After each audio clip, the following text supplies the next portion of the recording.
জানো তো, এই রথটা কিন্তু অনেক পুরনো, আমাদের ছোটবেলার বলতে পারো।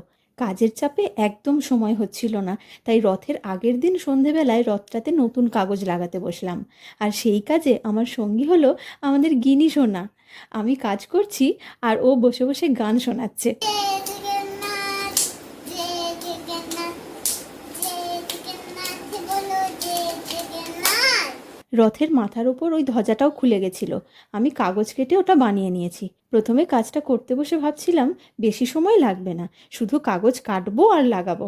কিন্তু কাজটা কমপ্লিট করতে বেশ রাত হয়ে গেছিল। তারপর ভাই হঠাৎ এসে দিল সারপ্রাইজ। আইসক্রিম খেতে ভালোবাসি বলে এতগুলো আইসক্রিম এনে দিয়েছে। পরদিন সকাল সকাল মা রথ পুজো করে দিল, আর আমি স্নান করে এসে রথটা সাজিয়ে দিচ্ছিলাম। আর রথের দিন সন্ধেবেলা তো একটু পাঁপড় ভাজা না হলে ঠিক চলে না। সবাই মিলে পাঁপড় ভাজা খাচ্ছিলাম। আর সত্যি করে বলো তো, ছোটবেলায় কে কে এরকম আঙুলে গুঁজে পাঁপড় খেয়েছো? তারপর মা আর আমি মিলে পুরীর খাজা বানাচ্ছিলাম। এই কিন্তু প্রথমবার, তবে খেতে হয়েছিল খুব সুন্দর, বেশ মুচমুচে।